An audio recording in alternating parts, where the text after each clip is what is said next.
healing care in orphanages, AIDS hospices, and charity centers. Mother Teresa couldn't do it all, but she gave her all. Compassion. Pass it on. From the Foundation for a Better Life at Values.com. This is AFN.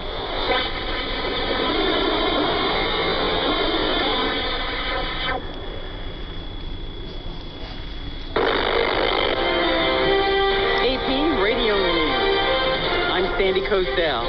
U.S. drones are now patrolling much of the U.S.-Mexico border.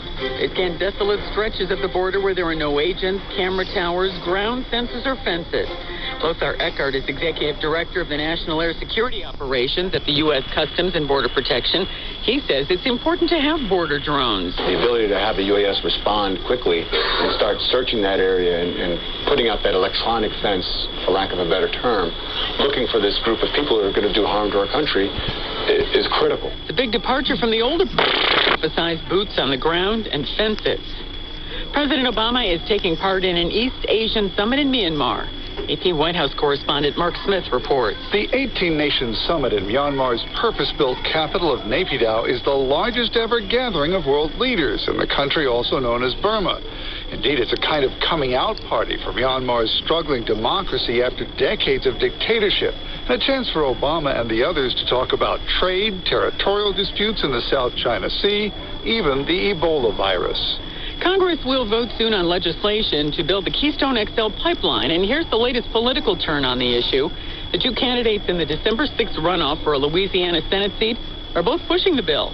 They are three-term Democrat Mary Landrieu in the Senate and Republican Bill Cassidy in the House. West Virginia Democratic Senator Joe Manchin says he supports the pipeline. In West Virginia, we have a little bit of common sense, and we understand it's better to buy from our friends and our enemies.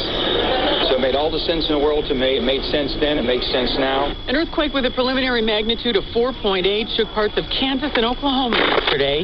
It was the largest since a series of temblors began rattling Kansas a little more than a year ago. Parts of Michigan's Upper Peninsula already buried under more than 3 feet of snow. More snow in the forecast this weekend. This is AP Radio News. Investigators are still looking into the collapse of a World Trade Center scaffold that left 2 window washers dangling from the nation's tallest skyscraper. The Consumer Financial Protection Bureau is extending many of the financial protections of bank accounts to prepaid cards.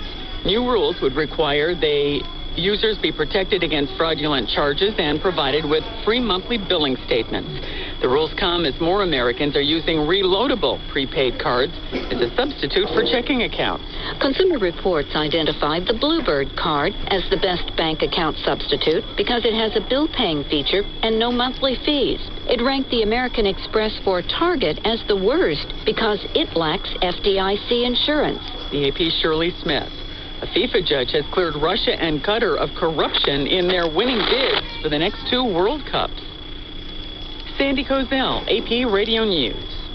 This is the Wall Street Journal report. I'm Frank Cipolla. It's the biggest deal in the banking industry since the financial collapse. North Carolina-based BB&T buying Susquehanna Bank for $2.5 billion. Susquehanna has hundreds of branches in 4 mid-Atlantic states, while BB&T is one of the largest lenders in the Southeast. Have you heard of Looping Louie? It's a children's board game which is enjoying a major comeback as one of Germany's most popular drinking games. The Wall Street Journal's Jack Nickus sorts out this odd story. It's basically a 4-player tabletop game where each player needs to press a lever to launch this motorized plane over their space and hopefully towards another player's space to knock off their tokens. Have you seen the prices at the pump? Still falling and maybe to fall some more. Crude oil prices are now at their lowest level in 3 years as production restarted at one of Libya's largest oil fields after a shutdown last week. This is the Wall Street Journal report. From the Fox Sports Studios in Los Angeles, here's Eddie Garcia. In baseball, for the 3rd time in 4 years, Dodgers pitcher Clayton Kershaw won the National League Cy Young Award, giving it out to the league's best pitcher. Kershaw was a unanimous selection. Indians pitcher Corey Kluber won the American League Cy Young Award. Free agent designated hitter Victor Martinez has re-signed with the Detroit Tigers, agreeing on a 4-year deal worth $68 million. In college football news, the Florida State University Code of Conduct hearing involving quarterback and former Heisman Trophy winner Jameis Winston has been postponed until December the 1st at the request of Winston's attorney. In the NFL, the St. Louis Rams Rams are making a quarterback change. They bench Austin Davis. They're going to start Sean Hill against the Broncos. In the NBA, another win for the Rockets. Howard will take Pekovic off the dribble, puts him into the spin cycle, rolls right, lays it up and in. The biggest off the dribble and laying it up and in for two. And Dwight's got a big smile on his face, and he should. KMBE and the Rockets Radio Network on the call. Rockets beat the T-Wolves 113-101. Houston 7-1, tied with the best record in the league.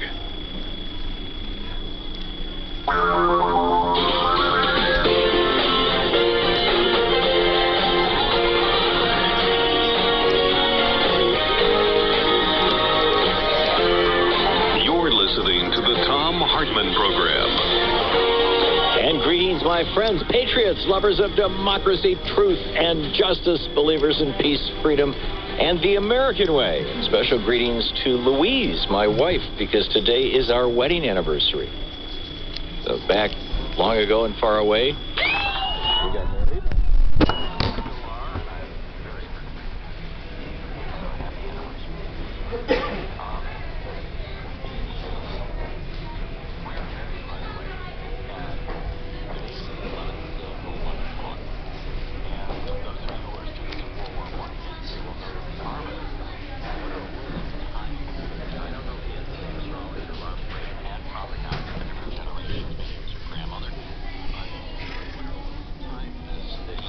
The armistice on 11/11 at 11:11 a.m. And so Louise and I got married on 11/11 at 11:11 a.m. And Kurt Stanley, Master Stanley, the Coptic minister who married us, and who after he died, on and off for a year or two, I was the pastor of that church in Detroit. This was back in the 70s. He thought 11/11 at 11:11 a.m. was like one of the just high holy times of the year. So, but it's also Veterans Day.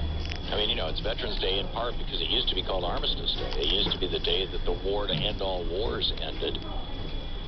And now it's the day that basically we give lip service to veterans. And I would like to suggest that we stop what has become a national tic, a national unconscious or involuntary spasm of saying thank you for your service. And we can continue to say that if you want, but I would like to add something to it, which is I'm really sorry for what we've done to you. On behalf of the United States, I'd like to apologize to our veterans. And the reason why is because we've had a series of wars, and these have been bipartisan. Vietnam was Lyndon Johnson's work. We have had a series of wars since 1948 that really had nothing to do with the United States. They had no purpose. I think you can make a strong argument for Korea, and the strongest argument of that was Dwight Eisenhower campaigning in 1952 on ending that war, and then doing so by simply saying to the North Koreans, okay, we'll just draw a line, and we'll just, that's yours, this is ours, end of discussion. And then we had Vietnam. Well, then we had, a number of small wars in the Central America, and then we had Vietnam, and then we were back to, Ronnie Reagan having wars in Central America that were illegal, and that we're still hearing the echoes of. All these children coming in from El Salvador, Guatemala, Honduras. And then on top of that, Reagan had Grenada, and George Herbert Walker Bush had Kuwait. And, everybody had to have a little war, right? George W. Bush was planning a war in Iraq back in 1999, 2 years before he was appointed president by the Supreme Court. Bill Clinton had his war in Bosnia.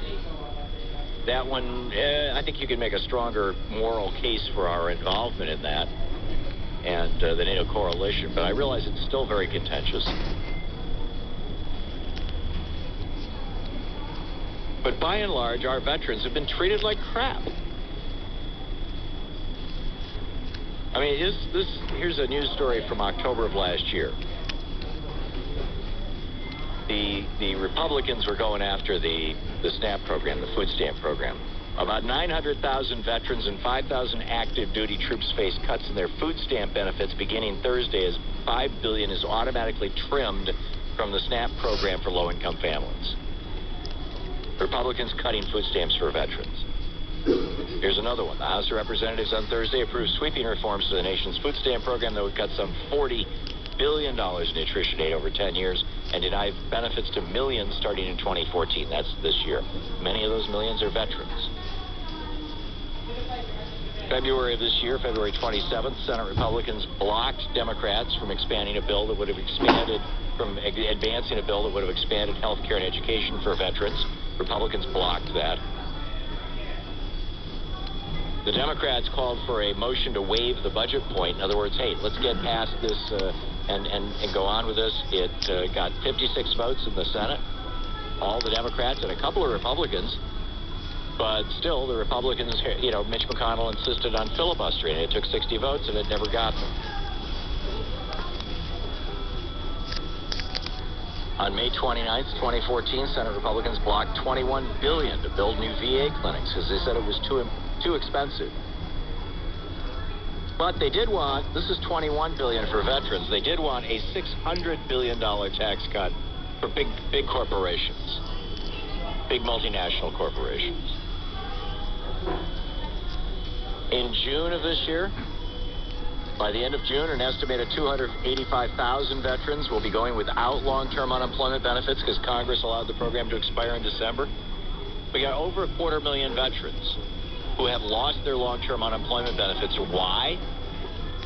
It actually passed the Senate. You can't blame Mitch McConnell on this one. It went to the House where John Boehner said, if I put this on the floor of the House, all the Democrats are going to vote in favor of extending unemployment benefits, and there's no shortage of Republicans who will. There's going to certainly enough Republicans that'll pass.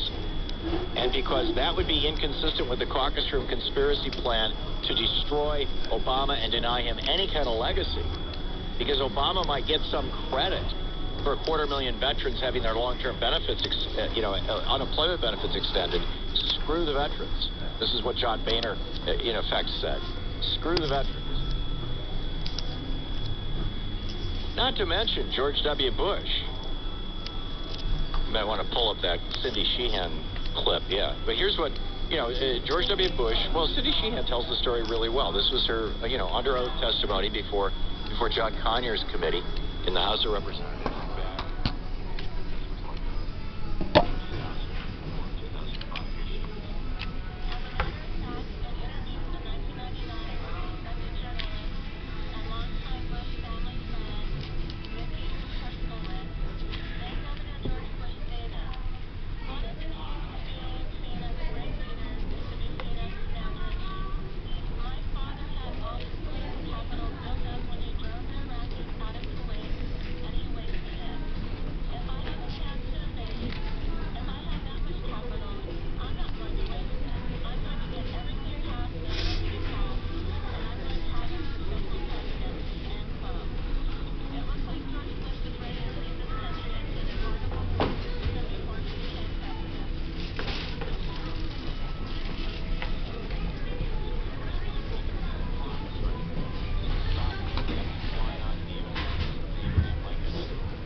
Bill that's brought to the floor that has good intentions but shows the absolute laziness of Congress.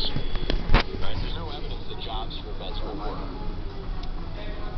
40 Republicans voted to keep Americans veterans unemployed. Alexander, Ayotte, Barraza, Blunt, Boozman, Burr, Chambliss, Coates, Coburn, Cochran, Corker, Cornyn, Crapo. Or is that Crapo? I think it's Crapo. DeMint, Enzi, Graham, Grassley, Hatch, Bowman, Hutchison, Isaacson, Johans, Johnson, Kyle Lee, Lugar, McCain, McConnell, Moran, Rand Paul, Portman, Rich, Roberts, Rubio, Sessions, Shelby, Thune, Toomey, Vitter, and Vicker. Those 40 Republicans voted no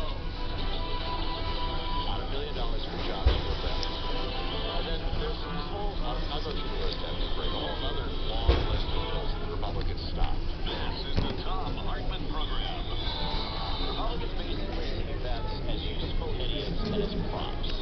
And by the way, so does